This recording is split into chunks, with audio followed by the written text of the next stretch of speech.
Assalamualaikum warahmatullahi wabarakatuh. Anak-anak, selamat bertemu kembali dengan saya Jan Harjanto dalam pembelajaran biologi. Kali ini kita akan membahas tentang metode ilmiah. Semoga video ini dapat dipahami oleh kalian semua. Apa itu metode ilmiah? Metode ilmiah merupakan serangkaian kegiatan atau tahapan tertentu yang dilakukan secara sistematis untuk mengetahui dan membuktikan jawaban dari suatu permasalahan.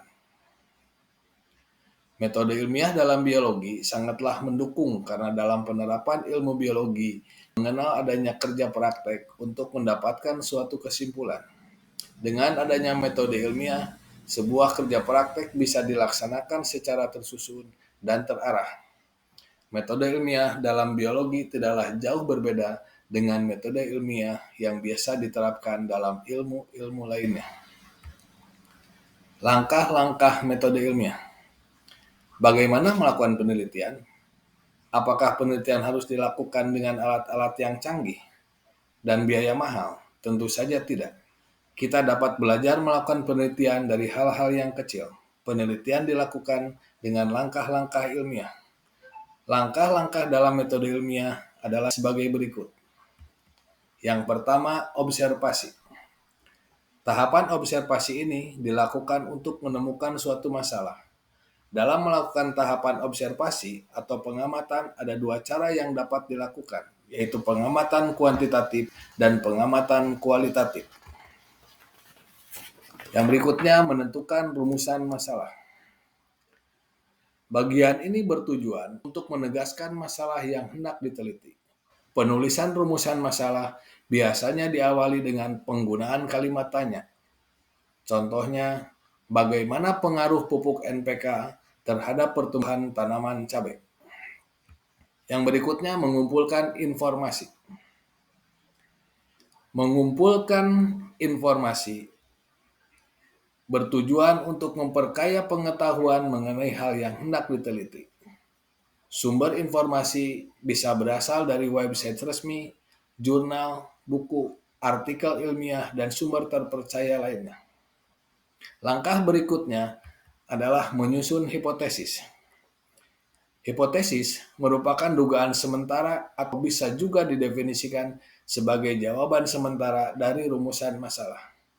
Hipotesis inilah yang nantinya akan dibuktikan dalam sebuah eksperimen. Melakukan eksperimen.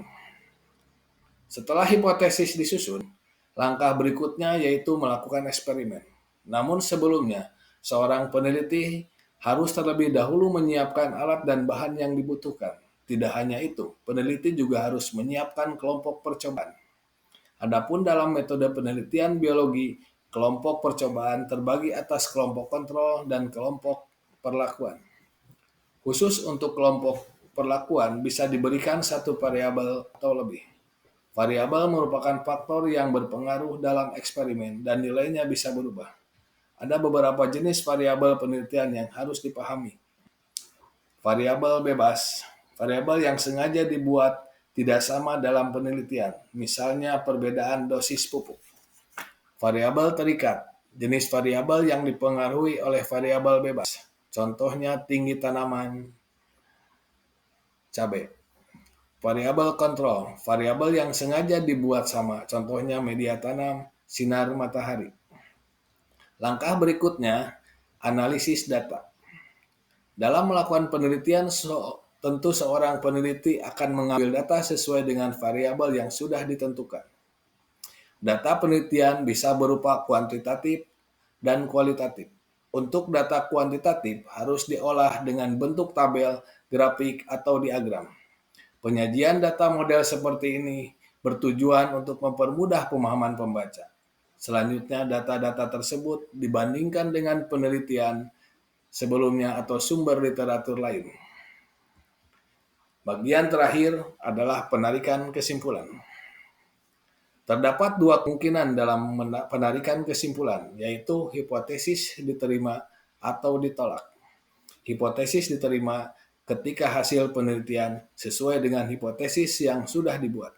sedangkan hipotesis ditolak ketika hasil eksperimen berbeda dengan hipotesis. Kita lanjutkan pada sikap ilmiah. Sikap ilmiah adalah suatu sikap mampu menerima pendapat orang lain dengan baik dan benar, bertindak dalam memecahkan suatu masalah secara sistematis melalui langkah-langkah ilmiah yang tidak mengenal putus asa serta dengan ketekunan juga keterbukaan. Rasa ingin tahu yang tinggi.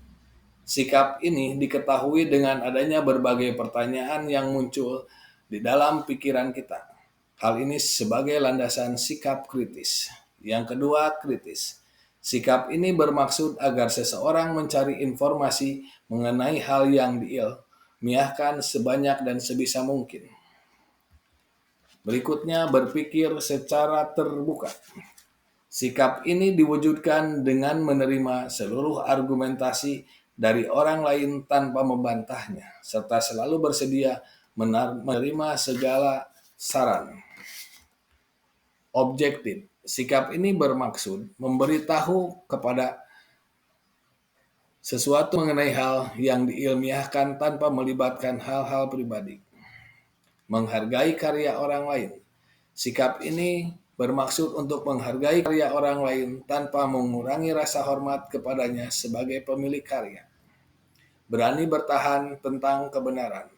Sikap ini bermaksud untuk bertahan mengenai fakta-fakta yang ia dapatkan selama metode ini berlangsung tanpa membuat seseorang merasa disindirkan. Yang terakhir, menjangkau ke depan. Sikap ini membuat seluruh kesimpulan mengenai seluruh fakta-fakta dan menjawab seluruh pertanyaan yang dipertanyakan selama ini. Mengapa kita harus mempunyai sikap ilmiah?